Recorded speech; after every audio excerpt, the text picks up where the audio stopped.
ವಿಡಿಯೋದಲ್ಲಿ 2021ರಲ್ಲಿ TETಯಲ್ಲಿ ಬಂದಿರತಕ್ಕಂಥ ಸೋಷಿಯಲ್ ಸೈನ್ಸ್ ಕ್ವಶನ್ ಆ್ಯಂಡ್ ಆನ್ಸರ್ಗಳನ್ನು ಈ ವಿಡಿಯೋದಲ್ಲಿ ನಾನು ಹೇಳ್ತಾ ಇದ್ದೀನಿ. ನೋಡೋಣ ಬನ್ನಿ. ಸೋಷಿಯಲ್ ಸೈನ್ಸ್ ಕ್ವಶನ್ 91ರಿಂದ ಸ್ಟಾರ್ಟ್ ಆಗ್ತದೆ. ಆದ ಕಾರಣ 91ನೇ ಕ್ವಶನ್ನು, ದಿ ಏಷ್ಯಾಟಿಕ್ ಸೊಸೈಟಿ ಎಂಬ ಸಂಸ್ಥೆಯನ್ನು ಸ್ಥಾಪಿಸಿದವರು ಅಂತ ಕ್ವಶನ್ ಇದೆ. First Max Muller, 2 William Jones, 3 Abbe Dubois, 4 Colebrooke ಅಂತ ಇದೆ. ಇದರಲ್ಲಿ ಸರಿಯಾದಂಥ ಉತ್ತರ ವಿಲಿಯಂ ಜೋನ್ಸ್ ಆಗ್ತದೆ. ದಿ ಏಷ್ಯಾಟಿಕ್ ಸೊಸೈಟಿಯ ಎಂಬ ಸಂಸ್ಥೆಯನ್ನು ಸ್ಥಾಪಿಸಿದವರು ವಿಲಿಯಂ ಜೋನ್ಸ್ ರವರು. ಹಾಗೆ 92ನೇದ್ದು ಜಗತ್ತಿನ ಮೊಟ್ಟ ಮೊದಲ ಸಾಮ್ರಾಜ್ಞೆ ಅಂತ ಇದೆ. ಫಸ್ಟ್ ಆಪ್ಷನ್ಸು ಹ್ಯಾಸೆಪ್ ಸುಟ್, 2ನೇದು ಅಮೆಜಾನ್ ಹೋಟೆಪ್, 3ನೇದು ತಟ್ಮಸ್, 4ನೇದು ಕ್ಲಿಯೋಪಾತ್ರ ಅಂತ ಇದೆ ಆಪ್ಷನ್ಸು. ಇದರಲ್ಲಿ ಸರಿಯಾದಂಥ ಉತ್ತರ ಹ್ಯಾಸೆಪ್ ಸುಟ್ ಅವರು ಜಗತ್ತಿನ ಮೊಟ್ಟ ಮೊದಲ ಸಾಮ್ರಾಜ್ಞೆ ಆಗಿರ್ತಾರ. ಹಾಗೆ 93ನೇ ಕ್ವಶನ್ನು, ಅಮುಕ್ತ ಮೌಲ್ಯದ ಎಂಬ ಕೃತಿಯನ್ನು ರಚಿಸಿದವರು ಯಾರು ಅಂತ ಇದೆ. ಫಸ್ಟ್ ಆಪ್ಷನ್ಸು ಪ್ರೌಢದೇವರಾಯ, 2ನೇದ್ದು ನಂದಿ ತಿಮ್ಮಣ್ಣ, 3ನೇದ್ದು ಕೃಷ್ಣದೇವರಾಯ, 4ನೇದ್ದು ತೆನಾಲಿ ರಾಮಕೃಷ್ಣ ಅಂತ ಇದೆ. ಇದರಲ್ಲಿ ಸರಿಯಾದಂಥ ಉತ್ತರ ಕೃಷ್ಣದೇವರಾಯ ಆಗ್ತದ. 94ನೇದ್ದು ಇರ್ವಿನ್ ಕಾಲುವೆಯನ್ನು ನಿರ್ಮಾಣ ಮಾಡಿಸಿದ ದಿವಾನರು ಅಂತ ಕೇಳಿದ್ದಾರೆ.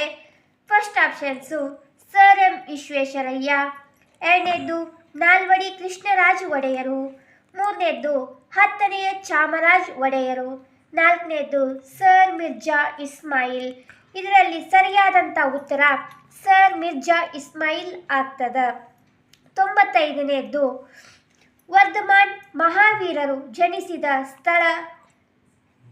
1ನೇ ಆಪ್ಷನ್ಸು ಸಾರನಾಥ, 2ನೇದ್ದು ಕುಂಡಲಗ್ರಾಮ, 3ನೇದ್ದು ಪಾವಾಪುರಿ, 4ನೇದ್ದು ಕುಶಿನಗರ ಅಂತ ಇದೆ.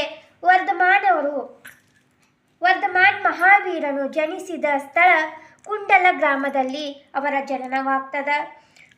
96ನೇ ಕ್ವಶನು, ವಾತಾಪಿಕೊಂಡ ಎಂಬ ಬಿರುದನ್ನು ಪಡೆದ ಪಲ್ಲವರ ರಾಜ ಅಂತ ಕೇಳಿದ್ದಾರೆ. ಫಸ್ಟ್ ಆಪ್ಷನ್ಸು ಶಿವಸ್ಕಂದ ವರ್ಮ, 2ನೇದ್ದು ಮಹೇಂದ್ರ ವರ್ಮ, 3ನೇದ್ದು ಅಪರಾಜಿತ ಪಲ್ಲವ, 4ನೇದ್ದು ಪ್ರಥಮ ನರಸಿಂಹವರ್ಮ ಅಂತ ಇದೆ. ಇದರಲ್ಲಿ ಸರಿಯಾದಂಥ ಆಪ್ಷನ್ಸು ಪ್ರಥಮ ನರಸಿಂಹವರ್ಮನು ವಾತಾಪಿಕೊಂಡ ಎಂಬ ಬಿರುದನ್ನು ಪಡೆದುಕೊಂಡಿರುತ್ತಾನೆ. ಹಾಗೆ 97ನೇ ಕ್ವಶನ್ನು, ಅಲ್ಲಾವುದ್ದೀನ್ ಖಿಲ್ಜಿಯ ಪ್ರಮುಖ ದಂಡನಾಯಕ ಅಂತ ಕೇಳಿದ್ದಾರೆ ಕ್ವಶನ್ನು.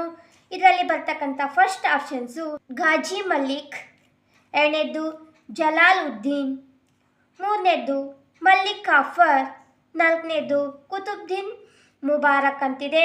ಇದರಲ್ಲಿ ಸರಿಯಾದಂಥ ಆಪ್ಷನ್ಸು ಜಲಾಲ್ ಉದ್ದೀನ್ ಅಂತ ಸರಿ ಉತ್ತರವಾಗ್ತದೆ. 98ನೇ ಕ್ವಶನ್ನು, ಜಗತ್ತು ಮಾಯೆ ಬ್ರಹ್ಮ ಮಾತ್ರ ಸತ್ಯ ಎಂದು ಪ್ರತಿಪಾದಿಸಿದವರು ಅಂತ ಕ್ವಶನ್ ಇದೆ.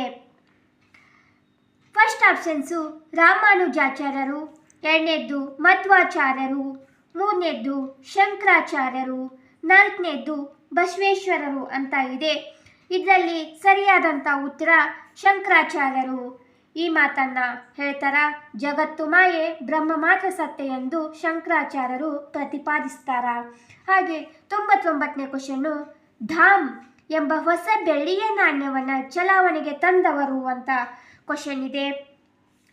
ಫಸ್ಟ್ ಆಪ್ಷನ್ಸು ಔರಂಗಜೇಬ್, 2ನೇದ್ದು ಶಹಜಾನ್, 3ನೇದ್ದು ಅಕ್ಬರ್, 4ನೇದ್ದು ಶೇರ್ ಶಹ ಅಂತ ಇದೆ. ಇದರಲ್ಲಿ ಸರಿಯಾದಂಥ ಉತ್ತರ ಶೇರ್ ಶಾ ಏನು ಮಾಡ್ತಾನಪ್ಪ ಅಂತಂದ್ರೆ ಧಾಮ್ ಎಂಬುವ ಹೊಸ ಬೆಳ್ಳಿಯ ನಾಣ್ಯವನ್ನು ಚಲಾವಣೆಗೆ ತರ್ತಾನೆ. 100ನೇ ಕ್ವಶನ್ನು, 2ನೇ ಶಿವಾಜಿ ಎಂದು ಪ್ರಸಿದ್ಧನಾಗಿದ್ದ ಪೇಶ್ವೆ ಅಂತ ಕೇಳಿದ್ದಾರೆ.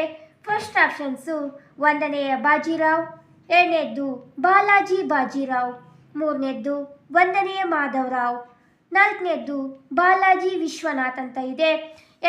ಎರಡನೇ ಶಿವಾಜಿ ಎಂದು ಪ್ರಸಿದ್ಧನಾದವನು ಯಾರಪ್ಪ ಅಂತಂದ್ರೆ ಒಂದನೆಯ ಬಾಜಿರಾವ್ ಆಗಿರ್ತಾನೆ. 101ನೇ ಕ್ವಶನ್ನು, ನೀಲಿ ನೀರಿನ ನೀತಿಯನ್ನ ಜಾರಿಗೆ ತಂದವನು ಅಂತ ಕ್ವಶನ್ ಇದೆ. ಫಸ್ಟ್ ಆಪ್ಷನ್ಸು ವಾಸ್ಕೋಡ ಗಾಮ, ಎರಡನೇದ್ದು ಅಲ್ಫನ್ಸೋಡಿ ಅಲ್ಬುಕರ್, ಮೂರನೇದ್ದು ರಾಬರ್ಟ್ ಕ್ಲೈವ್, ನಾಲ್ಕನೇದ್ದು ಫ್ರಾನ್ಸಿಸ್ಕೋ ಡಿ ಅಲ್ಮೆಡಾ ಅಂತ ಇದೆ. ಇದರಲ್ಲಿ ಸರಿಯಾದಂಥ ಉತ್ತರ ಯಾವುದಾಗ್ತದಪ್ಪ ಅಂತಂದ್ರೆ ಫ್ರಾನ್ಸಿಸ್ಕೋ ಡಿ ಅಲ್ಮೆಡಾ ಅಂತ ಆಗ್ತೈತಿ. ನೀಲಿ ನೀರಿನ ನೀತಿಯನ್ನು ಫ್ರಾನ್ಸಿಸ್ಕೋ ಡಿ ಅಲ್ಮೆಡಾ ಅವರು ಜಾರಿಗೆ ತರ್ತಾರ. 102ನೇ ಕ್ವಶನ್ನು, ಪ್ಲಾಸಿ ಕದನ ನಡೆದ ವರ್ಷ ಅಂತ ಕೇಳಿದ್ದಾರೆ.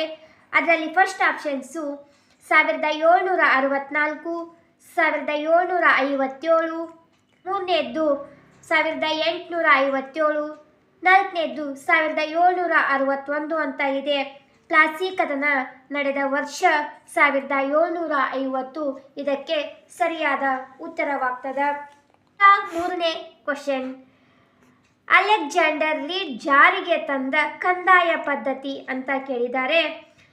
ಅದರಲ್ಲಿ ಬರ್ತಕ್ಕಂಥ ಫಸ್ಟ್ ಆಪ್ಷನ್ಸ್ ದಿವಾಳಿ ಹಕ್ಕು ಪದ್ಧತಿ, ಎರಡನೇದ್ದು ಕಾಯಂ ಜಮೀನ್ದಾರಿ ಪದ್ಧತಿ, ಮೂರನೇದ್ದು ಮಹಲ್ದಾರಿ ಪದ್ಧತಿ, ನಾಲ್ಕನೇದ್ದು ರೈತವಾರಿ ಪದ್ಧತಿ ಅಂತ ಐತಿ. ಅಲೆಕ್ಸಾಂಡರ್ ರೀಡ್ ಅವರು ಜಾರಿಗೆ ತಂದ ಕಂದಾಯ ಪದ್ಧತಿ ಯಾವುದಪ್ಪ ಅಂತಂದ್ರೆ ರೈತವಾರಿ ಪದ್ಧತಿ. ಇದಕ್ಕೆ ಸರಿಯಾದಂಥ ಉತ್ತರವಾಗ್ತದೆ. 104ನೇ ಕ್ವಶನು, ಪ್ರಾರ್ಥನಾ ಸಮಾಜದ ಸ್ಥಾಪಕರು ಅಂತ ಕೇಳಿದ್ದಾರೆ. ಅದರಲ್ಲಿ ಬರ್ತಕ್ಕಂಥ first options doctor Atmaram Panduranga, ಎರಡನೇ ಆಪ್ಷನ್ಸು ದಯಾನಂದ್ ಸರಸ್ವತಿ, ಮೂರನೇ ಆಪ್ಷನ್ಸು ರಾಜಾರಾಮ್ ಮೋಹನ್ ರಾಯ್, ನಾಲ್ಕನೇ ಆಪ್ಷನ್ಸು ಮಹಾತ್ಮ ಜ್ಯೋತಿಬಾ ಫುಲೆ ಅಂತ ಇದೆ. ಪ್ರಾರ್ಥನಾ ಸಮಾಜದ ಸಂಸ್ಥಾಪಕರೆಂದು ಡಾಕ್ಟರ್ ಆತ್ಮಾರಾಮ್ ಪಾಂಡುರಂಗನವರು ಅವರನ್ನು ಕರೆಯುತ್ತಾರೆ. ಈಗ 105ನೇ ಕ್ವಶನ್ನು, ರಾಜ್ಯಶಾಸ್ತ್ರದ ಪಿತಾಮಹ. ಒಂದನೇ ಆಪ್ಷನ್ಸು ಸಾಕ್ರಟಿಸ್, ಎರಡನೇ ಆಪ್ಷನ್ಸು ಪ್ಲೇಟೋ, ಮೂರನೇ ಆಪ್ಷನ್ಸ್ ಅರಿಸ್ಟಾಟಲ್, ನಾಲ್ಕನೇ ಆಪ್ಷನ್ಸ್ ಆಡಮ್ ಸ್ಮಿತ್ ಅಂತ ಇದೆ. ರಾಜ್ಯಶಾಸ್ತ್ರದ ಪಿತಾಮಹರೆಂದೇ ಕರೆಸಿಕೊಂಡವರು ಅರಿಸ್ಟಾಟಲ್ ಅವರು. ಇದಕ್ಕೆ ಸರಿಯಾದಂಥ ಉತ್ತರ ಅರಿಸ್ಟಾಟಲ್. ಹಾಗೆ 106ನೇ ಕ್ವಶನ್ನು, ಸಾರ್ವಜನಿಕ ಆಡಳಿತದ ವ್ಯಾಪ್ತಿಯನ್ನು ಪೋಸ್ಟ್ ಕಾರ್ಡ್ ಎಂಬ ಇಂಗ್ಲಿಷ್ ಪದದ ಮೂಲಕ ವಿವರಿಸಿದವರು ಅಂತ ಕೇಳಿದ್ದಾರೆ. ಇದರಲ್ಲಿ ಬರ್ತಕ್ಕಂಥ ಫಸ್ಟ್ ಆಪ್ಷನ್ಸ್ ಯಾವುದಪ್ಪ ಅಂತಂದ್ರೆ LD ವೈಟ್, ಎರಡನೇದ್ದು ವುಡ್ರೋ ವಿಲ್ಸನ್, ಮೂರನೇದ್ದು ಸೈಮನ್, ನಾಲ್ಕನೇದ್ದು ಲೂಥರ್ ಗುಲಿಕ್ ಅಂತ ಇದೆ. ಇದಕ್ಕೆ ಈ ಕ್ವಶನ್ಗೆ ಸರಿಯಾದಂಥ ಉತ್ತರ ಯಾವುದಾಗ್ತದಪ್ಪ ಅಂತಂದ್ರೆ ಲೂಥರ್ ಗುಲಿಕ್ ಅಂತ ಆಗ್ತದ. 107ನೇ ಕ್ವಶನ್ನು, ಜಾತ್ಯತೀತ ಎಂಬ ಪದವನ್ನು ಅಳವಡಿಸಿದ ಸಂವಿಧಾನದ ತಿದ್ದುಪಡಿ ಅಂತ ಕೇಳಿದ್ದಾರೆ. ಇದರಲ್ಲಿ ಬರ್ತಕ್ಕಂಥ ಫಸ್ಟ್ 51ನೇ ತಿದ್ದುಪಡಿ, ಎರಡನೇದ್ದು 42ನೇ ತಿದ್ದುಪಡಿ, ಮೂರನೇದ್ದು 71ನೇ ತಿದ್ದುಪಡಿ, ನಾಲ್ಕನೇದ್ದು 53ನೇ ತಿದ್ದುಪಡಿ ಅಂತ ಇದೆ. ಇದಕ್ಕೆ ಸರಿಯಾದಂಥ ಉತ್ತರ 42ನೇ ತಿದ್ದುಪಡಿ ಅಂತ ಇದಕ್ಕೆ ಉತ್ತರವಾಗ್ತದೆ. 108ನೇ ಕ್ವಶನ್ನು, ಡಾಕ್ಟರ್ BR ಅಂಬೇಡ್ಕರ್ ಅವರು ಸಂವಿಧಾನದ ಆತ್ಮ ಮತ್ತು ಹೃದಯವಿದ್ದಂತೆ ಎಂದು ಕರೆದ ಮೂಲಭೂತ ಹಕ್ಕು ಅಂತ ಕೇಳಿದ್ದಾರೆ. ಇದರಲ್ಲಿ ಬರ್ತಕ್ಕಂಥ ಫಸ್ಟ್ ಆಪ್ಷನ್ಸು ಸಂವಿಧಾನದ ಪರಿಹಾರದ ಹಕ್ಕು, ಎರಡನೇದ್ದು ಸ್ವಾತಂತ್ರ್ಯದ ಹಕ್ಕು, ಮೂರನೇದ್ದು ಶೋಷಣೆ ವಿರುದ್ಧದ ಹಕ್ಕು, ನಾಲ್ಕನೇದ್ದು ಸಾಂಸ್ಕೃತಿಕ ಮತ್ತು ಶೈಕ್ಷಣಿಕ ಹಕ್ಕು ಅಂತ ಇದೆ. ಇದಕ್ಕೆ ಸರಿಯಾದಂಥ ಉತ್ತರ ಸಂವಿಧಾನದ ಪರಿಹಾರದ ಹಕ್ಕನ್ನು ಸಂವಿಧಾನದ ಆತ್ಮ ಮತ್ತು ಹೃದಯವಿದ್ದಂತೆ ಅಂತೂ ಮೂಲಭೂತ ಹಕ್ಕನ್ನು ಕರೆಯುತ್ತಾರೆ. 109ನೇ ಕ್ವಶನ್ನು, ಭಾರತದ ಪ್ರಥಮ ಮಹಿಳಾ ರಾಷ್ಟ್ರಪತಿ ಅಂತ ಕೇಳಿದ್ದಾರೆ. ಇದರಲ್ಲಿ ಬರ್ತಕ್ಕಂಥ ಫಸ್ಟ್ ಆಪ್ಷನ್ಸು ಇಂದಿರಾ ಗಾಂಧಿ, ಎರಡನೇದ್ದು ಸರೋಜಿನಿ ನಾಯ್ಡು, ಮೂರನೇದ್ದು ಸುಚೇತನಾ ಕೃಪಲಾನಿ, ನಾಲ್ಕನೇದ್ದು ಪ್ರತಿಭಾ ಸಿಂಗ್ ಪಾಟೀಲ್ ಅಂತ ಇದೆ. ಇದಕ್ಕೆ ಸರಿಯಾದಂಥ ಉತ್ತರ ಪ್ರತಿಭಾ ಸಿಂಗ್ ಪಾಟೀಲ್ ಅಂತ ಉತ್ತರವಾಗ್ತದೆ. 110ನೇ ಕ್ವಶನ್ನು ಪಂಚಶೀಲ ತತ್ವಗಳಿಗೆ ಸಹಿ ಹಾಕಿದವರು ಅಂತ ಕ್ವಶನ್ ಇದೆ. ಇದರಲ್ಲಿ ಬರ್ತಕ್ಕಂಥ ಫಸ್ಟ್ ಆಪ್ಷನ್ಸು ಜವಾಹರ್ಲಾಲ್ ನೆಹರು ಮತ್ತು ಸನ್ ಯತ್ ಸೇನ್. ಎರಡನೇದ್ದು ಜವಾಹರ್ಲಾಲ್ ನೆಹರು ಮತ್ತು ಚೌ ಎನ್ ಲಾಯ್. ಮೂರನೇದ್ದು ಲಾಲ್ ಬಹದ್ದೂರ್ ಶಾಸ್ತ್ರಿ ಮತ್ತು ಚೌ ಎನ್ ಲಾಯ್. ಮೂರನೇದ್ದು ಇಂದಿರಾ ಗಾಂಧಿ ಮತ್ತು ಮಹೋತ್ಸೆ ತುಂಗ್ ಅಂತ ಇದೆ. ಇದಕ್ಕೆ ಸರಿಯಾದಂಥ ಉತ್ತರ ಜವಾಹರ್ಲಾಲ್ ನೆಹರು ಮತ್ತು ಚೌ ಎನ್ ಲಾಯ್ ಅವರು ಪಂಚಶೀಲ ತತ್ವಗಳಿಗೆ ಸಹಿಯನ್ನು ಹಾಕ್ತಾರೆ. ಈಗ ಬರ್ತಕ್ಕಂಥ ನೆಕ್ಸ್ಟ್ ಕ್ವಶನ್ 111. ದಕ್ಷಿಣ ಭಾರತದ ಕೊಡವರ ಧರ್ಮ ಮತ್ತು ಸಮಾಜ ಎಂಬ ಪುಸ್ತಕವನ್ನು ಬರೆದವರು ಅಂತ ಕ್ವಶನ್ ಇದೆ.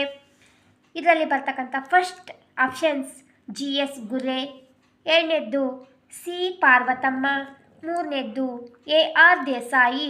ನಾಲ್ಕನೇದ್ದು MN ಶ್ರೀನಿವಾಸ್ ಅಂತ ಇದೆ. ಇದಕ್ಕೆ ಸರಿಯಾದಂಥ ಉತ್ತರ 112ನೇ ಕ್ವಶನು ಸಮಾಜಶಾಸ್ತ್ರದ ಬೆಳವಣಿಗೆಯ ಪಿತಾಮಹ ಎಂದು ಕರೆದಿರುವುದು ಅಂತ ಕ್ವಶನ್ ಇದೆ. ಇದರಲ್ಲಿ ಬರ್ತಕ್ಕಂಥ ಫಸ್ಟ್ ಆಪ್ಷನ್ಸು ಎಲಿಮಿ ಡರ್ಕಿ. ಎರಡನೇದ್ದು ಕಾರ್ಲ್ ಮಾರ್ಕ್ಸ್. ಮೂರನೇದ್ದು ಆಗಸ್ಟ್ ಕಾಮ್ಟೆ. ನಾಲ್ಕನೇದ್ದು ಮ್ಯಾಕ್ಸ್ ವೆಬರ್ ಅಂತ ಇದೆ. ಇದಕ್ಕೆ ಸರಿಯಾದಂಥ ಉತ್ತರ ಎಲಿಮಿ ಡರ್ಕಿಮ್ ಅಂತ ಇದಕ್ಕೆ ಸರಿಯಾದಂಥ ಉತ್ತರವಾಗ್ತದೆ. 113ನೇ ಕ್ವಶನ್ನು ಲ್ಯಾಟಿನ್ ಭಾಷೆಯ ಫ್ಯಾಮುಲಸ್ ಎಂಬ ಪದದ ಅರ್ಥ ಅಂತ ಕೇಳಿದ್ದಾರೆ. ಫಸ್ಟ್ ಆಪ್ಷನ್ಸು ಸಮಾಜ. ಎರಡನೇದ್ದು ಆಳು. ಮೂರನೇದ್ದು ವಿವಾಹ.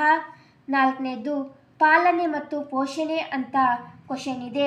ಇದಕ್ಕೆ ಸರಿಯಾದಂಥ ಉತ್ತರ ಆಳು ಅಂತ ಆಗ್ತದೆ. 114ನೇ ಕ್ವಶನು ಅಸ್ಪೃಶ್ಯತಾ ಆಚರಣೆಯನ್ನು ನಿಷೇಧಿಸಿರುವ ಸಂವಿಧಾನದ ವಿಧಿ ಅಂತ ಕ್ವಶನ್ ಇದೆ. ಫಸ್ಟ್ ಆಪ್ಷನ್ಸ್ 46ನೇ ವಿಧಿ. ಎರಡನೇದ್ದು 30ನೇ ವಿಧಿ. ಮೂರನೇದ್ದು 45ನೇ ವಿಧಿ. ನಾಲ್ಕನೇದ್ದು 17ನೇ ವಿಧಿ ಅಂತ ಇದೆ. ಇದಕ್ಕೆ ಸರಿಯಾದಂಥ ಉತ್ತರ ಆಪ್ಷನ್ಸ್ 4 17ನೇ ವಿಧಿ ಆಗ್ತದೆ. 115ನೇ ಕ್ವಶನು ನರ್ಮದಾ ಬಚಾವೋ ಆಂದೋಲನದ ನೇತೃತ್ವ ವಹಿಸಿದವರು ಅಂತ ಕ್ವಶನ್ ಇದೆ. First options Sunderlal Bahuguna. ಎರಡನೇದ್ದು ಶಿವರಾಮ್ ಕಾರಂತ್. ಮೂರನೇದ್ದು ಮೇಧಾ ಪಾಟ್ಕರ್. ನಾಲ್ಕನೇದ್ದು ಬಾಬಾ ಆಮ್ಟೆ ಅಂತ ಇದೆ. ನರ್ಮದಾ ಬಚಾವೋ ಆಂದೋಲನದ ನೇತೃತ್ವವನ್ನು ವಹಿಸಿಕೊಂಡವರು ಮೇಧಾ ಪಾಟ್ಕರ್ ಅವರು ಆಗಿರ್ತಾರೆ. ಇದಕ್ಕೆ ಸರಿಯಾದಂಥ ಉತ್ತರ ಮೂರನೇದ್ದು ಮೇಧಾ ಪಾಟ್ಕರ್. 116ನೇ ಕ್ವಶನ್ನು ಭಾರತದಲ್ಲಿ ರಾಷ್ಟ್ರೀಯ ಆದಾಯದ ಅಂದಾಜನ್ನು ಮಾಡುವ ಜವಾಬ್ದಾರಿ ಹೊಂದಿರುವ ಸಂಸ್ಥೆ ಅಂತ ಕ್ವಶನ್ ಇದೆ. ಇದರಲ್ಲಿ ಬರ್ತಕ್ಕಂಥ ಫಸ್ಟ್ ಆಪ್ಷನ್ಸು ಕೇಂದ್ರೀಯ ಅಂಕಿ ಸಂಖ್ಯಾ ಸಂಸ್ಥೆ. ಎರಡನೇದ್ದು ರಾಷ್ಟ್ರೀಯ ಹಣಕಾಸು ಆಯೋಗ. ಮೂರನೇದ್ದು ಆಯೋಜನಾ ಆಯೋಗ. ನಾಲ್ಕನೇದ್ದು ಯೋಜನಾ ಮಂಡಳಿ ಅಂತ ಇದೆ. ಇದಕ್ಕೆ ಸರಿಯಾದಂಥ ಉತ್ತರ ಫಸ್ಟ್ ಆಪ್ಷನ್ಸ್ ಕೇಂದ್ರೀಯ ಅಂಕಿ ಮತ್ತು ಸಂಖ್ಯಾ ಸಂಸ್ಥೆ ಇದಕ್ಕೆ ಸರಿಯಾದಂಥ ಉತ್ತರವಾಗ್ತದೆ. 117ನೇ ಕ್ವಶನ್ನು 2011ರ ಜನಗಣತಿಯ ಪ್ರಕಾರ ಭಾರತದ ಜನಸಾಂದ್ರತೆ ಪ್ರತಿ ಚದರ್ ಕಿಲೋಮೀಟರ್ಗೆ ಅಂತ ಕ್ವಶನ್ ಇದೆ. ಇದರಲ್ಲಿ ಫಸ್ಟ್ ಆಪ್ಷನ್ಸು 380 ಜನರು. ಎರಡನೇ ಆಪ್ಷನ್ಸು 382 ಜನರು. ಮೂರನೇ ಆಪ್ಷನ್ಸು 943 ಜನರು. ನಾಲ್ಕನೇ ಆಪ್ಷನ್ಸು 945 ಜನರು ಅಂತ ಆಪ್ಷನ್ಸ್ಗಳಿವೆ. ಇದಕ್ಕೆ ಸರಿಯಾದಂಥ ಉತ್ತರ 382 ಜನರು ಅಂತ ಎರಡನೇ ಆಪ್ಷನ್ಸು ಇದಕ್ಕೆ ಸರಿಯಾಗುತ್ತೆ. ಈಗ 118ನೇ ಕ್ವಶನ್ನು ಭಾರತದ ನೈಜ ಅಭಿವೃದ್ಧಿ ಎಂದರೆ ಗ್ರಾಮಗಳ ಅಭಿವೃದ್ಧಿ ಎಂದು ಹೇಳಿದವರು ಅಂತ ಕ್ವಶನ್ ಇದೆ. ಇದಕ್ಕೆ first options doctor BR Ambedkar. ಎರಡನೇ ಆಪ್ಷನ್ಸು ರವೀಂದ್ರನಾಥ್ ಟ್ಯಾಗೂರ್. ಮೂರನೇ ಆಪ್ಷನ್ಸು ರಾಜಾ ರಾಮ್ ಮೋಹನ್ ರಾಯ್. ನಾಲ್ಕನೇದ್ದು ಮಹಾತ್ಮ ಗಾಂಧಿ ಅಂತ ಆಪ್ಷನ್ಸ್ಗಳಿವೆ. ಇದಕ್ಕೆ ಸರಿಯಾದಂಥ ಉತ್ತರ ನಾಲ್ಕನೇ ಆಪ್ಷನ್ಸ್ ಆಗ್ತದೆ ಮಹಾತ್ಮ ಗಾಂಧೀಜಿ ಅಂತ. 119ನೇ ಕ್ವಶನ್ನು ಭಾರತೀಯ ರಿಸರ್ವ್ ಬ್ಯಾಂಕ್ ಸ್ಥಾಪನೆಯಾದ ವರ್ಷ ಅಂತ ಕೇಳಿದ್ದಾರೆ. ಇದರಲ್ಲಿ ಬರ್ತಕ್ಕಂಥ ಫಸ್ಟ್ ಆಪ್ಷನ್ಸು 1933. ಎರಡನೇ ಆಪ್ಷನ್ಸು 1934. ಮೂರನೇ ಆಪ್ಷನ್ಸು 1935. ನಾಲ್ಕನೇ ಆಪ್ಷನ್ಸು 1949 ಅಂತ ಇದೆ. ಇದಕ್ಕೆ ಸರಿಯಾದಂಥ ಉತ್ತರ 1935. ಆಪ್ಷನ್ 3 ಇದಕ್ಕೆ ಸರಿಯಾದಂಥ ಉತ್ತರವಾಗ್ತದೆ. ಈಗ 120ನೇ ಕ್ವಶನ್ನು, ವಿಶ್ವ ಗ್ರಾಹಕ ದಿನಾಚರಣೆಯನ್ನು ಪ್ರತಿ ವರ್ಷ ಆಚರಿಸುವುದು. 1ನೇ ಆಪ್ಷನ್ಸು 15ನೇ ಮಾರ್ಚ್, 2ನೇ ಆಪ್ಷನ್ಸು 14ನೇ ಮಾರ್ಚ್, 3ನೇ ಆಪ್ಷನ್ಸು 14ನೇ ನವಂಬರ್, 4ನೇ ಆಪ್ಷನ್ಸು 2ನೇ ಅಕ್ಟೋಬರ್ ಅಂತ. ಇದರಲ್ಲಿ ಸರಿಯಾದಂಥ ಆಪ್ಷನ್ನು 1ನೇದ್ದು 15ನೇ ಮಾರ್ಚ್ ಅಂತ ಆಗ್ತದೆ. 121ನೇ ಕ್ವಶನ್ನು, ಬಿಳಿ ಕ್ರಾಂತಿಯ ಪಿತಾಮಹ ಎಂದು ಪ್ರಸಿದ್ಧರಾದ ವ್ಯಕ್ತಿ ಅಂತ ಕೇಳಿದ್ದಾರೆ. ಅದರಲ್ಲಿ ಬರ್ತಕ್ಕಂಥ ಫಸ್ಟ್ ಆಪ್ಷನ್ಸ್ ವರ್ಗೀಸ್ ಕುರಿಯನ್, 2ನೇದ್ದು ಅಜಿಮ್ ಪ್ರೇಮ್ಜಿ, 3ನೇದ್ದು ಏಕ್ತಾ ಕಪೂರ್, 4ನೇ ಆಪ್ಷನ್ಸು ಡಾಕ್ಟರ್ ಪ್ರತಾಪ್ ರೆಡ್ಡಿ ಅಂತಂದು. ಬಿಳಿ ಕ್ರಾಂತಿಯ ಪಿತಾಮಹರೆಂದೇ ಪ್ರಖ್ಯಾತಿಯನ್ನು ಹೊಂದಿದವರು ವರ್ಗೀಸ್ ಕುರಿಯನ್ ಅವರು. ಈಗ 122ನೆಯ ಕ್ವಶನ್ನು, ಒಂದು ನಿರ್ದಿಷ್ಟ ಅವಧಿಗೆ ಭವಿಷ್ಯದ ಕಾರ್ಯಾಚರಣೆಗಳನ್ನು ಮುಂದಾಗಿ ನಿರ್ಧರಿಸುವುದನ್ನು ಹೀಗೆ ಕರೆಯುವರು ಅಂತ ಕ್ವಶನ್ ಇದೆ. ಇದರಲ್ಲಿ ಬರ್ತಕ್ಕಂಥ ಫಸ್ಟ್ ಆಪ್ಷನ್ಸು ಸಂಘಟಿಸುವುದು, 2ನೇ ಆಪ್ಷನ್ಸು ನಿರ್ದೇಶನ, 3ನೇದ್ದು ಸಂಯೋಜನೆ, 4ನೇದ್ದು ಯೋಜನೆ ಅಂತ ಆಪ್ಷನ್ಸ್ ಇವೆ. ಇದಕ್ಕೆ ಸರಿಯಾದಂಥ ಆಪ್ಷನ್ಸ್ ಯಾವುದಾಗ್ತದಪ್ಪ ಅಂತಂದ್ರೆ 4ನೇದ್ದು ಯೋಜನೆ ಇದಕ್ಕೆ ಸರಿಯಾದಂಥ ಉತ್ತರವಾಗ್ತದೆ. 123ನೇ ಕ್ವಶನ್ನು, ಪುನರ್ ರಫ್ತು ವ್ಯಾಪಾರಕ್ಕೆ ಉತ್ತಮ ಉದಾಹರಣೆ. ಫಸ್ಟ್ ಆಪ್ಷನ್ಸು ಸಿಂಗಪುರ, 2ನೇದ್ದು USA, 3ನೇದ್ದು UK, 4ನೇದ್ದು ಫ್ರಾನ್ಸ್. ಇದಕ್ಕೆ ಸರಿಯಾದಂಥ ಉತ್ತರ ಸಿಂಗಪುರ್, 1ನೇ ಆಪ್ಷನ್ ಸರಿಯಾದಂಥ ಉತ್ತರ. 124ನೇ ಕ್ವಶನ್ನು, ಆಫ್ರಿಕಾ ಮತ್ತು ಯುರೋಪ್ಗಳನ್ನು ಪ್ರತ್ಯೇಕಿಸುವ ಜಲಸಂಧಿ ಎಂದರೆ ಅಂತ ಕ್ವಶನ್ ಇದೆ. ಇದರಲ್ಲಿ ಬರ್ತಕ್ಕಂಥ ಫಸ್ಟ್ ಆಪ್ಷನ್ಸ್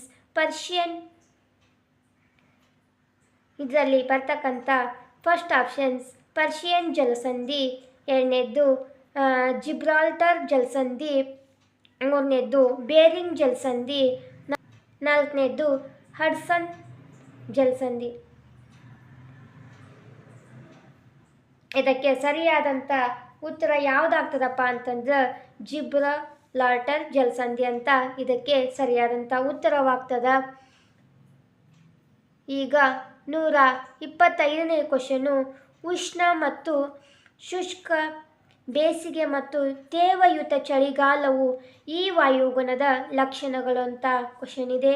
1ನೇದ್ದು ತೇವಯುತ ಸಮಭಾಜಕ ವೃತ್ತ ವಾಯುಗುಣ, 2ನೇದ್ದು ಉಷ್ಣವಲಯದ ಮರುಭೂಮಿ ವಾಯುಗುಣ, 3ನೇದ್ದು ಮೆಡಿಟೇರಿಯನ್ ವಾಯುಗುಣ, 4ನೇದ್ದು ಸಮಶೀತೋಷ್ಣ ವಲಯದ ಹುಲ್ಲುಗಾವಲು ಪ್ರದೇಶ ಅಂತ ಆಪ್ಷನ್ಸ್ ಇವೆ. ಇದಕ್ಕೆ ಸರಿಯಾದಂಥ ಆಪ್ಷನ್ಸು 3ನೇ ಆಪ್ಷನ್ಸ್ ಆಗ್ತದೆ, ಮೆಡಿಟೇರಿಯನ್ ವಾಯುಗುಣ ಇದಕ್ಕೆ ಸರಿಯಾದಂಥ ಉತ್ತರ. 126ನೇ ಕ್ವಶನ್ನು, ವಿಶ್ವದ ನೈಸರ್ಗಿಕ ಅದ್ಭುತವಾದ ಗ್ರ್ಯಾಂಡ್ ಮಹಾಕಂದರವನ್ನು ನಿರ್ಮಿಸಿರುವ ನದಿ ಎಂದರೆ. 1ನೇದ್ದು ಮಿಸಿಸಿಪಿ, 2ನೇದ್ದು ಕೊಲರಾಡೋ, 3ನೇದ್ದು ಮಿಸೋರಿ, 4ನೇದ್ದು ಸೇಂಟ್ ಲಾರೆನ್ಸ್. ಇದಕ್ಕೆ ಸರಿಯಾದಂಥ ಉತ್ತರ ಕೊಲರಾಡೋ, 2ನೇ ಆಪ್ಷನ್ಸು ಸರಿಯಾಗಿ ಹೊಂದುತ್ತೆ. 127ನೇ ಕ್ವಶನ್ನು, ದಕ್ಷಿಣ ಅಮೆರಿಕದ ಪಶ್ಚಿಮ ಅಂಚಿನುದ್ದಕ್ಕೂ ಹಬ್ಬಿರುವ ಪರ್ವತ ಶ್ರೇಣಿ ಎಂದರೆ. ಫಸ್ಟ್ ಆಪ್ಷನ್ಸು ಅಪಲೇಶಿಯನ್ ಪರ್ವತ, 2ನೇದ್ದು ಆ್ಯಂಡೀಸ್ ಪರ್ವತ, 3ನೇದ್ದು ಆಲ್ಪ್ಸ್ ಪರ್ವತ, 4ನೇದ್ದು ಯೂರಾಲ್ಸ್ ಪರ್ವತ. ಇದಕ್ಕೆ ಸರಿಯಾದಂಥ ಉತ್ತರ ಆ್ಯಂಡೀಸ್ ಪರ್ವತ. 128ನೇ ಕ್ವಶನ್ನು, ಭೂಮಿಯ ಒಟ್ಟು ಭೌಗೋಳಿಕ ಭೂಪ್ರದೇಶದಲ್ಲಿ ಭೂಭಾಗವು ಆವರಿಸಿರುವುದು ಅಂತ ಕ್ವಶನ್ ಇದೆ. ತಕ್ಕಂಥ ಫಸ್ಟ್ ಆಪ್ಷನ್ಸು 361 ದಶಲಕ್ಷ ಚದರ ಕಿಲೋಮೀಟರ್. ಎರಡನೇ ಆಪ್ಷನ್ಸು 157 ದಶಲಕ್ಷ ಚದರ ಕಿಲೋಮೀಟರ್. ಮೂರನೇ ಆಪ್ಷನ್ಸು 149 ದಶಲಕ್ಷ ಚದರ ಕಿಲೋಮೀಟರ್. ನಾಲ್ಕನೇ ಆಪ್ಷನ್ಸು 147 ದಶಲಕ್ಷ ಚದರ ಕಿಲೋಮೀಟರ್ ಅಂತ ಆಪ್ಷನ್ಸ್ಗಳಿವೆ. ಮೂರನೇ ಆಪ್ಷನ್ ಸರಿಯಾದ ಉತ್ತರವಾಗ್ತದೆ. 29ನೇ ಕ್ವಶನ್ನು, ಹಿಮನದಿಯ ಸಂಚಯನ ಕಾರ್ಯದಿಂದ ನಿರ್ಮಾಣಗೊಳ್ಳುವ ಭೂ ಸ್ವರೂಪವೆಂದರೆ ಅಂತ ಕ್ವಶನ್ ಇದೆ. ಇದಕ್ಕೆ ಫಸ್ಟ್ ಆಪ್ಷನ್ಸು ಪ್ರವಾಹ ಮೈದಾನ, ಎರಡನೇದ್ದು ರೇವೆ ಮೈದಾನ, ಮೂರನೇದ್ದು ಅವರೋಹಿ ಶಂಕು, ನಾಲ್ಕನೇದ್ದು ಲೋಹೆಸ್ ಮೈದಾನ ಅಂತ ಆಪ್ಷನ್ಸ್ ಇವೆ. ಇದಕ್ಕೆ ಸರಿಯಾದಂಥ ಉತ್ತರ ರೇವಿ. ಎರಡನೇ ಆಪ್ಷನ್ಸು ರೇವಿ ಮೈದಾನ ಇದಕ್ಕೆ ಸರಿಯಾದಂಥ ಉತ್ತರವಾಗ್ತದೆ. 130ನೇ ಕ್ವಶನ್ನು, ಆಗುಂಬೆ ಘಟ್ಟವು ಇವೆರಡರನ್ನು ಸಂಪರ್ಕಿಸುತ್ತದೆ. ಇದಕ್ಕೆ ಫಸ್ಟ್ ಆಪ್ಷನ್ಸು ಮಂಗಳೂರು ಮತ್ತು ಚಿಕ್ಕಮಗಳೂರು, ಎರಡನೇದ್ದು ಶಿವಮೊಗ್ಗ ಮತ್ತು ಉಡುಪಿ, ಮೂರನೇದ್ದು ಹಾಸನ, ಸಕಲೇಶಪುರ ಮತ್ತು ಮಂಗಳೂರು, ನಾಲ್ಕನೇದ್ದು ಶಿವಮೊಗ್ಗ ಮತ್ತು ಕುಂದಾಪುರ ಅಂತ ಆಪ್ಷನ್ಸ್ ಇವೆ. ಇದಕ್ಕೆ ಸರಿಯಾದಂಥ ಉತ್ತರ ಎರಡನೇದ್ದು ಶಿವಮೊಗ್ಗ ಮತ್ತು ಉಡುಪಿ ಇದಕ್ಕೆ ಸರಿಯಾದಂಥ ಉತ್ತರವಾಗ್ತದೆ. 131ನೇ ಕ್ವಶನ್ನು, ಕೃಷ್ಣಾ ನದಿಯ ಉಪನದಿಗಳ ಸರಿಯಾದ ಕ್ರಮಾಣಿಕೆ ಅಂತ ಕೇಳಿದ್ದಾರೆ. ಇದಕ್ಕೆ ಫಸ್ಟ್ ಆಪ್ಷನ್ಸು ಭೀಮಾ, ಘಟಪ್ರಭಾ, ಗಂಗಾವಳಿ, ಭಗವತಿ ಅಂತ. ಎರಡನೇದ್ದು ಭೀಮಾ, ಕೊಯ್ನಾ, ಮಲಪ್ರಭಾ, ಛಾಯಾ ಅಂತ ಇದೆ. ಮೂರನೇದ್ದು ಕೊಯ್ನಾ, ತುಂಗಭದ್ರಾ, ವಾರಾಹಿ, ಶಿಂಷಾ ಅಂತ ಇದೆ. ನಾಲ್ಕನೇದ್ದು ಭೀಮಾ, ತುಂಗಭದ್ರಾ, ಕೊಯ್ನಾ, ಘಟಪ್ರಭಾ ಅಂತ ಇದೆ. ಇದಕ್ಕೆ ಸರಿಯಾದಂಥ ಉತ್ತರ ನಾಲ್ಕನೇ ಆಪ್ಷನ್ಸು ಭೀಮಾ, ತುಂಗಭದ್ರಾ, ಕೊಯ್ನಾ ಮತ್ತು ಘಟಪ್ರಭಾ ಇದಕ್ಕೆ ಸರಿಯಾದಂಥ ಉತ್ತರವಾಗ್ತದೆ. 32ನೇ ಕ್ವಶನ್ನು, ಭಾರತದ ರಾಷ್ಟ್ರೀಯ ಹೆದ್ದಾರಿ ಪ್ರಾಧಿಕಾರ ಸುವರ್ಣ ಚತುಷ್ಕೋನ ಹೆದ್ದಾರಿ ಯೋಜನೆ ಮತ್ತು ಕಾರಿಡಾರ್ ಯೋಜನೆಗಳ ಅಡಿಯಲ್ಲಿ ಸೇರಿರುವ ಹೆದ್ದಾರಿಗಳನ್ನು ಹೆಸರಿಸಿ ಅಂತ ಕೇಳಿದ್ದಾರೆ ಕ್ವಶನ್ನು. ಈಗ ಆಪ್ಷನ್ಸನ್ನು ನೋಡೋಣ. ಒಂದನೇದ್ದು NH4 ಮತ್ತು NH48 ಅಂತ ಫಸ್ಟ್ ಆಪ್ಷನ್ಸ್. ಎರಡನೇದ್ದು NH4 ಮತ್ತು NH7 ಅಂತ ಇದೆ. ಥರ್ಡ್ ಆಪ್ಷನ್ಸ್ NH7 ಮತ್ತು NH13. ಫೋರ್ ಆಪ್ಷನ್ಸು NH4 ಮತ್ತು NH17 ಅಂತ ಇದೆ.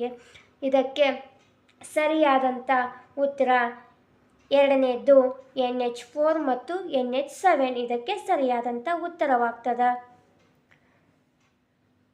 133ನೇ ಕ್ವಶನ್ನು, ಭಾರತದ ಮುಖ್ಯ ನಾಡಿನ ಕರಾವಳಿ ತೀರದ ಒಟ್ಟು ಉದ್ದವೆಷ್ಟು ಅಂತ ಕ್ವಶನ್ ಇದೆ. ನೋಡೋಣ ಬನ್ನಿ. ಫಸ್ಟ್ ಆಪ್ಷನ್ಸು 6100 ಕಿಲೋಮೀಟರ್, ಎರಡನೇದ್ದು 7516 ಕಿಲೋಮೀಟರ್, ಮೂರನೇದ್ದು 15200 ಕಿಲೋಮೀಟರ್, ನಾಲ್ಕನೇದ್ದು 3214 ಕಿಲೋಮೀಟರ್ ಅಂತ ಇದೆ. ಇದಕ್ಕೆ ಸರಿಯಾದಂಥ ಉತ್ತರ 6100 ಕಿಲೋಮೀಟರ್ ಕರಾವಳಿ ತೀರದ ಒಟ್ಟು ಉದ್ದವಾಗ್ತದೆ. 134ನೇ ಕ್ವಶನ್ನು, ಅಪಾರ ಪ್ರಮಾಣದ ಬಂಡವಾಳ ಮತ್ತು ಕಾರ್ಮಿಕರ ಶ್ರಮವನ್ನು ಪ್ರತಿ ಘಟಕ ಭೂಭಾಗದ ಮೇಲೆ ಅನ್ವಯಿಸಲ್ಪಡುವ ಈ ವಿಧಾನದ ಕೃಷಿ ಪ್ರಕಾರವೇ ಅಂತ ಕ್ವಶನ್ ಇದೆ. ಅದಕ್ಕೆ ಫಸ್ಟ್ ಆಪ್ಷನ್ಸ್ ವಾಣಿಜ್ಯ ಬೇಸಾಯ, ಎರಡನೇದ್ದು ಸಾಂದ್ರ ಬೇಸಾಯ, ಮೂರನೇದ್ದು ಮಿಶ್ರ ಬೇಸಾಯ, ನಾಲ್ಕನೇದ್ದು ನೀರಾವರಿ ಬೇಸಾಯ ಅಂತ ಇದೆ. ಇದಕ್ಕೆ ಸರಿಯಾದಂಥ ಉತ್ತರ ಸಾಂದ್ರ ಬೇಸಾಯ ಎರಡನೇ ಆಪ್ಷನ್ಸು ಸರಿಯಾದಂಥ ಉತ್ತರವಾಗ್ತದೆ. 135ನೇ ಕ್ವಶನ್ನು, ರಾಜೀವ್ ಗಾಂಧಿ ಅಂತಾರಾಷ್ಟ್ರೀಯ ವಿಮಾನ ನಿಲ್ದಾಣ ಒಳಗೊಂಡಿರುವುದು ಇಲ್ಲಿ. ಒಂದನೇ ಆಪ್ಷನ್ಸು ಹೈದರಾಬಾದ್, ಎರಡನೇದ್ದು ಅಮೃತ್ಸರ್, ಮೂರನೇದ್ದು ದೆಹಲಿ, ನಾಲ್ಕನೇದ್ದು ಭುವನೇಶ್ವರ ಅಂತ ಇದೆ. ಇದಕ್ಕೆ ಸರಿಯಾದಂಥ ಉತ್ತರ ಹೈದರಾಬಾದ್. ಒಂದನೇ ಆಪ್ಷನ್ ಸರಿಯಾದಂಥ ಉತ್ತರ. 136ನೇ ಕ್ವಶನ್ನು, 5 ಈ ಮಾದರಿಯ ಸರಿಯಾದ ಘಟ್ಟಗಳು ಅಂತ ಕೇಳಿದ್ದಾರೆ. ನೋಡೋಣ ಬನ್ನಿ. First options engage, explain, examples, enact, evaluation. ಎರಡನೇ options engage, explain, examples, elaborate, evaluation. ಮೂರನೇ options engage, elaborate, explore, enact, evaluation. ನಾಲ್ಕನೇ options engage, explore, explain, elaborate, evaluation. ಇದಕ್ಕೆ ಸರಿಯಾದಂಥ ಉತ್ತರ ನಾಲ್ಕನೇ options engage, explore, explain, elaborate, evaluation ಅಂತ ಸರಿ ಉತ್ತರವಾಗ್ತದೆ. 137ನೇ question, ಹಕ್ಕುಗಳು ಮತ್ತು ಕರ್ತವ್ಯ ಪ್ರಜ್ಞೆಯು ಇದರ ಭಾಗವಾಗಿದೆ ಅಂತ ಕ್ವಶನ್ ಇದೆ. ಒಂದನೇದ್ದು ಪೌರ ಪ್ರಜ್ಞೆ, ಎರಡನೇದ್ದು ಸ್ಥಳ ಪ್ರಜ್ಞೆ, ಮೂರನೇದ್ದು ಸ್ವಯಂ ಪ್ರಜ್ಞೆ, ನಾಲ್ಕನೇದ್ದು ವ್ಯವಹಾರ ಪ್ರಜ್ಞೆ ಅಂತ ಆಪ್ಷನ್ಸ್ ಇವೆ. ಇದಕ್ಕೆ ಸರಿಯಾದಂಥ ಉತ್ತರ ಪೌರ ಪ್ರಜ್ಞೆ, ಒಂದನೇ ಆಪ್ಷನ್ಸು ಸರಿ ಉತ್ತರವಾಗ್ತದೆ. 138ನೇ ಕ್ವಶನ್ನು, ಐತಿಹಾಸಿಕ ಚಳುವಳಿಗಳ ಬೆಳವಣಿಗೆಗೆ, ರಾಜವಂಶಗಳ ಮತ್ತು ಸಂಸ್ಥೆಗಳ ಏಳಿಗೆಗೆ ಮತ್ತು ಪತನವನ್ನು ತೋರಿಸಿ ವಿವರಿಸಲು ಬಳಸುವ ಸೂಕ್ತ ಸಾಧನ ಅಂತ ಕೇಳಿದ್ದಾರೆ. ಫಸ್ಟು ಕಾಲರೇಖೆ, ಎರಡನೇದ್ದು ಕಾಲಸುರುಳಿ, ಮೂರನೇದ್ದು ಕಾಲನಕ್ಷೆ, ನಾಲ್ಕನೇದ್ದು ತುಲನಾತ್ಮಕ ಕಾಲರೇಖೆ ಅಂತ ಇದೆ. ಇದಕ್ಕೆ ಸರಿಯಾದಂಥ ಉತ್ತರ ಫಸ್ಟ್ ಕಾಲರೇಖೆ ಸರಿ ಉತ್ತರವಾಗ್ತದೆ. 139ನೇ ಕ್ವಶನ್ನು, ನಿರಂತರ ಮತ್ತು ಸಮಗ್ರ ಮೌಲ್ಯಮಾಪನ ಪ್ರಕ್ರಿಯೆಯನ್ನು ಜಾರಿಗೊಳಿಸಿದ ಕಾಯ್ದೆ ಅಂತ ಕ್ವಶನ್ ಇದೆ. ಒಂದನೇದ್ದು ಭಾರತದ ಶಿಕ್ಷಣ ಹಕ್ಕು ಕಾಯ್ದೆ 2005, ಎರಡನೇದ್ದು ಭಾರತದ ಶಿಕ್ಷಣ ಹಕ್ಕು ಕಾಯ್ದೆ 2009, ಮೂರನೇದ್ದು ಭಾರತದ ಶಿಕ್ಷಣ ಹಕ್ಕು ಕಾಯ್ದೆ 2006, ನಾಲ್ಕನೇದ್ದು ಭಾರತದ ಶಿಕ್ಷಣ ಹಕ್ಕು ಕಾಯ್ದೆ 2009 ಅಂತ ಆಪ್ಷನ್ಸ್ ಇವೆ. ಇದಕ್ಕೆ ಸರಿಯಾದಂಥ ಉತ್ತರ ಎರಡನೇ ಆಪ್ಷನ್ಸ್ ಭಾರತದ ಶಿಕ್ಷಣ ಹಕ್ಕು ಕಾಯ್ದೆ 2009 ಇದಕ್ಕೆ ಸರಿಯಾದ ಉತ್ತರವಾಗ್ತದೆ. 140ನೇ ಕ್ವಶನ್ನು, ಕೋಲ್ಬರ್ ಅವರು ಅನುಭವನಾತ್ಮಕ ಕಲಿಕೆಯ ವೃತ್ತವು 4 ಅಂಶಗಳನ್ನು ಒಳಗೊಂಡಿದೆ. ಅವುಗಳೆಂದರೆ ಅಂತ ಕ್ವಶನ್ ಇದೆ. ಒಂದನೇದ್ದು ವಾಸ್ತವ ಅನುಭವಗಳು, ವೀಕ್ಷಣೆ ಮತ್ತು ಪ್ರತಿಫಲನ, ಅಮೂರ್ತ ಕಲ್ಪನೆಗಳ ರಚನೆ, ಹೊಸ ಸಂದರ್ಭದಲ್ಲಿ ಪರೀಕ್ಷಿಸುವುದು. ಇದು ಫಸ್ಟ್ ಆಪ್ಷನ್ಸ್. ಸೆಕೆಂಡ್ ಆಪ್ಷನ್ಸ್ ವಾಸ್ತವ ಅನುಭವಗಳು, ವೀಕ್ಷಣೆ ಮತ್ತು ಪ್ರತಿಫಲನ, ಮೂರ್ತ ಕಲ್ಪನೆಗಳ ರಚನೆ, ಹೊಸ ಸಂದರ್ಭದಲ್ಲಿ ಪರೀಕ್ಷಿಸುವುದು. ಮೂರನೇ ಆಪ್ಷನ್ಸ್ ವಾಸ್ತವ ಅನುಭವಗಳು, ವೀಕ್ಷಣೆ ಮತ್ತು ಕ್ರಿಯೆ, ಅಮೂರ್ತ ಕಲ್ಪನೆಗಳ ರಚನೆ, ಹೊಸ ಸಂದರ್ಭದಲ್ಲಿ ಪರೀಕ್ಷಿಸುವುದು. ನಾಲ್ಕನೇ ಆಪ್ಷನ್ಸು ಅಮೂರ್ತ ಅನುಭವಗಳು, ವೀಕ್ಷಣೆ ಮತ್ತು ಕ್ರಿಯೆ, ಮೂರ್ತ ಕಲ್ಪನೆಗಳ ರಚನೆ, ಹೊಸ ಸಂದರ್ಭದಲ್ಲಿ ಪರೀಕ್ಷಿಸುವುದು ಅಂತ ಆಪ್ಷನ್ಸ್ ಇವೆ. ಇದಕ್ಕೆ ಸರಿಯಾದಂಥ ಆಪ್ಷನ್ಸು 1 ವಾಸ್ತವ ಅನುಭವಗಳು, ವೀಕ್ಷಣೆ ಮತ್ತು ಪ್ರತಿಫಲನ, ಅಮೂರ್ತ ಕಲ್ಪನೆಗಳ ರಚನೆ, ಹೊಸ ಸಂದರ್ಭದಲ್ಲಿ ಪರೀಕ್ಷಿಸುವುದು. ಇದಕ್ಕೆ ಸರಿಯಾದಂಥ ಉತ್ತರವಾಗ್ತದೆ. 141ನೇ ಕ್ವಶನ್ನು, ಪಾಠ ಯೋಜನೆಯು ಬೋಧನೆಯ ಕ್ರಿಯಾತ್ಮಕ ಪೂರ್ವ ತಯಾರಿಯಾಗಿದೆ ಎಂದು ವ್ಯಾಖ್ಯಾನಿಸಿದವರು ಅಂತ ಕ್ವಶನ್ ಇದೆ. ಇದರಲ್ಲಿ ಆಪ್ಷನ್ಸ್ 1 ಲೆಸ್ಟರ್ ಬಿ ಸ್ಯಾಂಡ್ಸ್, ಎರಡನೇದ್ದು ಬಾಸಿಂಗ್ ಎನ್ ಎಲ್, ಮೂರನೇದ್ದು ಸಿ ವಿ ಗುಡ್, ನಾಲ್ಕನೇದ್ದು ಬಿ ಸಿ ಸ್ಟೈಲಿಂಗ್ ಅಂತ ಆಪ್ಷನ್ಸ್ ಇವೆ. ಇದಕ್ಕೆ ಸರಿಯಾದಂಥ ಉತ್ತರ ಲೆಸ್ಟರ್ ಬಿ ಸ್ಟ್ಯಾಂಡ್ಸ್ ಅಂತ. ಇದಕ್ಕೆ ಒಂದನೇ ಆಪ್ಷನ್ಸು ಲೆಸ್ಟರ್ ಬಿ ಸ್ಯಾಂಡ್ಸ್ ಅನ್ನೋದು ಸರಿಯಾದ ಉತ್ತರವಾಗ್ತದೆ. 142ನೇ ಕ್ವಶನ್ನು ಕೆಳಗಿನವುಗಳಲ್ಲಿ ವಿದ್ಯಾರ್ಥಿ ಕೇಂದ್ರಿತ ಸೂಚನಾ ವಿಧಾನವಲ್ಲದ್ದು ಅಂತ ಕ್ವಶನ್ ಇದೆ. ಒಂದನೇದ್ದು ಆಪ್ಷನ್ಸು ಪ್ರಾತ್ಯಕ್ಷಿಕೆ, ಎರಡನೇದ್ದು ಕ್ರಮಾನುಗತ ಬೋಧನೆ, ಮೂರನೇದ್ದು E5 ಮಾದರಿ, ನಾಲ್ಕನೇದ್ದು ಗಣಕಯಂತ್ರ ಆಧಾರಿತ ಬೋಧನೆ ಅಂತ ಆಪ್ಷನ್ಸ್ ಇದೆ.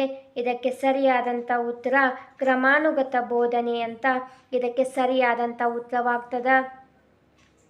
143ನೇ ಕ್ವಶನ್ನು ಪಠ್ಯಪುಸ್ತಕವು ಬೋಧನೆಗೆ ಅರ್ಧ ಸಾಮಗ್ರಿ ಇದ್ದಂತೆ ಎಂದು ಹೇಳಿದವರು ಅಂತ ಕ್ವಶನ್ ಇದೆ. ಒಂದನೇ ಆಪ್ಷನ್ಸು CV ಗುಡ್, ಎರಡನೇದ್ದು ರೇಟಿಂಗ್, ಮೂರನೇದ್ದು ಬಾಸಿಂಗೆನ್ನೆಲ್, ನಾಲ್ಕನೇದ್ದು ಹಂಟರ್ ಅಂತ ಆಪ್ಷನ್ಸ್ ಇದೆ. ಇದಕ್ಕೆ ಸರಿಯಾದಂಥ ಉತ್ತರ ಎರಡನೆಯದ್ದು ರೇಟಿಂಗ್ ಇದಕ್ಕೆ ಸರಿ ಉತ್ತರವಾಗ್ತದೆ. 144ನೇ ಕ್ವಶನ್ನು ಕೃಷ್ಣದೇವರಾಯನ ಸಾಮ್ರಾಜ್ಯ ವಿಸ್ತರಣೆಯನ್ನು ವಿವರಿಸಿ. ಈ ಪ್ರಶ್ನೆಯಲ್ಲಿರುವ ನಿರ್ದಿಷ್ಟತೆಯು ಈ ಕೆಳಗಿನ ಬೋಧನಾ ಉದ್ದೇಶಕ್ಕೆ ಸಂಬಂಧಿಸಿದೆ ಅಂತ ಕ್ವಶನ್ ಇದೆ. ಇದಕ್ಕೆ ಆಪ್ಷನ್ಸನ್ನು ನೋಡೋಣ. ಒಂದನೇದ್ದು ಜ್ಞಾನ, ಎರಡನೇದ್ದು ತಿಳುವಳಿಕೆ, ಮೂರನೇದ್ದು ಅನ್ವಯ, ನಾಲ್ಕನೇದ್ದು ಕೌಶಲ್ಯ ಅಂತ ಆಪ್ಷನ್ಸ್ಗಳಿವೆ. ಇದಕ್ಕೆ ಸರಿಯಾದಂಥ ಉತ್ತರ ಎರಡನೇದ್ದು ತಿಳುವಳಿಕೆ ಇದಕ್ಕೆ ಸರಿ ಉತ್ತರವಾಗ್ತದೆ. 145ನೇ ಕ್ವಶನ್ನು ಆಳಶೋಧನಾ ಪ್ರಜ್ಞಾ ಕೌಶಲ್ಯವು ಈ ಕೆಳಗಿನ ಒಂದು ಘಟಕಾಂಶಗಳನ್ನು ಹೊಂದಿರುವುದಿಲ್ಲ ಅಂತ ಕ್ವಶನ್ ಇದೆ. ಎರಡನೇ ಆಪ್ಷನ್ಸು ಪ್ರೇರೇಪಣಾ ತಂತ್ರ, ಎರಡನೇದ್ದು ವಿಮರ್ಶಾತ್ಮಕ ಆಲೋಚನಾ ಶಕ್ತಿ ಹೆಚ್ಚಿಸುವ ತಂತ್ರ, ಮೂರನೇದ್ದು ಪುನರ್ಕೇಂದ್ರೀಕರಿಸುವ ತಂತ್ರ, ನಾಲ್ಕನೇದ್ದು ಅರ್ಥಪೂರ್ಣ ಪ್ರಶ್ನೆಗಳ ತಂತ್ರ ಅಂತ ಆಪ್ಷನ್ಸ್ಗಳಿವೆ. ಇದಕ್ಕೆ ಸರಿಯಾದಂಥ ಉತ್ತರ ಅರ್ಥಪೂರ್ಣ ಪ್ರಶ್ನೆಗಳ ತಂತ್ರ ಇದಕ್ಕೆ ಸರಿಯಾದ ಉತ್ತರವಾಗ್ತದೆ. 146ನೇ ಕ್ವಶನ್ನು ಶಾಲೆಯ ಬಳಿಗೆ ಸಮುದಾಯವನ್ನು ತರುವುದು ಈ ವಿಧದ ಸಮುದಾಯದ ಸಂಪನ್ಮೂಲಗಳ ಬಳಕೆಗೆ ಸೂಕ್ತ ಉದಾಹರಣೆ ಎಂದರೆ ಅಂತ ಕ್ವಶನ್ ಇದೆ. ಆಪ್ಷನ್ಸನ್ನು ನೋಡೋಣ. ಒಂದು ಕ್ಷೇತ್ರ ಅಧ್ಯಯನ, ಎರಡನೇದ್ದು ಸಮುದಾಯ ಸಮೀಕ್ಷೆ, ಮೂರನೇದ್ದು ಸಮುದಾಯ ಸೇವಾ ಶಿಬಿರಗಳು, ನಾಲ್ಕನೇದ್ದು ಶ್ರೇಷ್ಠ ವ್ಯಕ್ತಿಗಳನ್ನು ಶಾಲೆಗೆ ಆಹ್ವಾನಿಸುವುದು ಅಂತ ಆಪ್ಷನ್ಸ್ಗಳಿವೆ. ಇದಕ್ಕೆ ಸರಿಯಾದಂಥ ಆಪ್ಷನ್ಸು ಶ್ರೇಷ್ಠ ವ್ಯಕ್ತಿಗಳನ್ನು ಶಾಲೆಗೆ ಆಹ್ವಾನಿಸುವುದು, ನಾಲ್ಕನೇ ಆಪ್ಷನ್ಸ್ ಇದಕ್ಕೆ ಸರಿಯಾದಂಥ ಉತ್ತರವಾಗ್ತದೆ. 147ನೇ ಕ್ವಶನ್ನು ಶಾಲೆಗಳಲ್ಲಿ ಸಹಪಠ್ಯ ಚಟುವಟಿಕೆಗಳ ಒಂದು ಬಹುಮುಖ್ಯ ಉದ್ದೇಶವೆಂದರೆ ಅಂತ ಕ್ವಶನ್ ಇದೆ. ಆಪ್ಷನ್ಸು ಸಮಯ ನಿರ್ವಹಣೆ ಪಾಲನೆ, ಎರಡನೇದ್ದು ಮನರಂಜನೆ, ಮೂರನೇದ್ದು ಮೌಲ್ಯಮಾಪನ, ನಾಲ್ಕನೇದ್ದು ವೀಕ್ಷಣೆ. ಇದಕ್ಕೆ ಸರಿಯಾದಂಥ ಉತ್ತರ ಯಾವುದಾಗುತ್ತಪ್ಪ ಅಂತಂದ್ರೆ ಎರಡನೇದ್ದು ಮನರಂಜನೆ ಇದಕ್ಕೆ ಸರಿಯಾದಂಥ ಉತ್ತರವಾಗ್ತದೆ. 148ನೇ ಕ್ವಶನ್ನು ಕ್ರಿಯಾ ಸಂಶೋಧನೆ ಎಂಬ ಪದವನ್ನು ಮೊಟ್ಟ ಮೊದಲ ಬಾರಿಗೆ ಬಳಸಿದವರು ಅಂತ ಕೇಳಿದ್ದಾರೆ. ಫಸ್ಟ್ ಆಪ್ಷನ್ಸು JW ಬೆಸ್ಟ್, ಎರಡನೇದ್ದು ಕರ್ಟ್ ಲೆವಿನ್, ಮೂರನೇದ್ದು ಸ್ಟಿಫನ್ ಕೋರಿ, ನಾಲ್ಕನೇದ್ದು ಮೌಲಿ ಅಂತ ಇದೆ. ಇದಕ್ಕೆ ಸರಿಯಾದಂಥ ಉತ್ತರ ಆಪ್ಷನ್ಸ್ 2 ಕರ್ಟ್ ಲೆವಿನ್ ಅವರು ಕ್ರಿಯಾ ಸಂಶೋಧನೆಯನ್ನು ಮೊಟ್ಟ ಮೊದಲ ಬಾರಿಗೆ ಬಳಕೆಯನ್ನು ಮಾಡ್ತಾರೆ. 149ನೇ ಕ್ವಶನ್ನು ವಿಶ್ಲೇಷಣಾತ್ಮಕ ಮತ್ತು ಪರಿಕಲ್ಪನಾತ್ಮಕ ಕೌಶಲ್ಯಗಳನ್ನು ಅಭಿವೃದ್ಧಿಪಡಿಸುವುದು ರಾಷ್ಟ್ರೀಯ ಪಠ್ಯಕ್ರಮ ಚೌಕಟ್ಟು 2005 NCF 2005ರ ಉದ್ದೇಶವಾಗಿದ್ದು ಇದು ಈ ಕೆಳಗಿನ ಹಂತಕ್ಕೆ ಸಂಬಂಧಿಸಿದೆ. ಫಸ್ಟ್ ಆಪ್ಷನ್ಸು ಪ್ರಾಥಮಿಕ ಹಂತ, ಎರಡನೆಯದ್ದು ಉನ್ನತ ಪ್ರಾಥಮಿಕ ಹಂತ, ಮೂರನೇದ್ದು ಮಾಧ್ಯಮಿಕ ಹಂತ, ನಾಲ್ಕನೇದ್ದು ಉನ್ನತ ಮಾಧ್ಯಮಿಕ ಹಂತ ಅಂತ ಆಪ್ಷನ್ಸ್ ಇವೆ. ಇದಕ್ಕೆ ಸರಿಯಾದಂಥ ಉತ್ತರ ಮೂರನೇದ್ದು ಮಾಧ್ಯಮಿಕ ಹಂತ ಇದಕ್ಕೆ ಸರಿಯಾದಂಥ ಉತ್ತರ. 150ನೇ ಕ್ವಶನ್ನು ಇದು ಲಾಸ್ಟ್ ಕ್ವಶನ್ನು. 150ನೇ ಕ್ವಶನ್ನು ತರಗತಿಯಲ್ಲಿ ಶಿಕ್ಷಕನ ಎರಡನೇ ನಾಲಿಗೆ ಎಂದರೆ ಅಂತ ಕ್ವಶನ್ ಇದೆ. ಒಂದನೇದ್ದು ಪಠ್ಯಪುಸ್ತಕ, ಎರಡನೇದ್ದು ಕಪ್ಪು ಹೊಲಿಗೆ, ಮೂರನೇದ್ದು ಭೂಪುಟಗಳು, ನಾಲ್ಕನೇದ್ದು ಚಿತ್ರಪಟಗಳು ಅಂತ ಇದೆ. ಇದಕ್ಕೆ ಸರಿಯಾದಂಥ ಉತ್ತರ 2 ಕಪ್ಪು ಹೊಲಿಗೆಯು ಶಿಕ್ಷಕನ ಎರಡನೇ ನಾಲಿಗೆ ಇದ್ದಂತೆ ಅಂತ ಹೇಳುತ್ತೇವೆ. ಹಾಗೆ ನಾನು ಈ ವಿಡಿಯೋದಲ್ಲಿ 2021ರ ಸೋಷಿಯಲ್ ಸೈನ್ಸ್ ಸಮಾಜ ವಿಜ್ಞಾನಕ್ಕೆ ಸಂಬಂಧಿಸಿದ 91ರಿಂದ 150ರವರೆಗೆ ಎಲ್ಲ ಕ್ವಶನ್ಗಳನ್ನು ಉತ್ತರ ಸಮೇತವಾಗಿ ಸಂಪೂರ್ಣವಾಗಿ ಹೇಳಿದ್ದೇನೆ. ಈ ವಿಡಿಯೋ ನಿಮಗೇನಾದರೂ ಇಷ್ಟ ಆಯಿತಪ್ಪ ಅಂದ್ರೆ ಲೈಕ್ ಮಾಡಿ, ಶೇರ್ ಮಾಡಿ, ಕಮೆಂಟ್ ಮಾಡಿ, ಹಾಗೆ ಸಬ್ಸ್ಕ್ರೈಬ್ ಮಾಡ್ಕೊಳ್ಳೋದನ್ನು ಮರಿಬೇಡಿ. ಈ ವಿಡಿಯೋವನ್ನು ನಾನು ಇಲ್ಲಿಗೆ ಮುಗಿಸ್ತಾ ಇದ್ದೀನಿ. ಧನ್ಯವಾದಗಳು.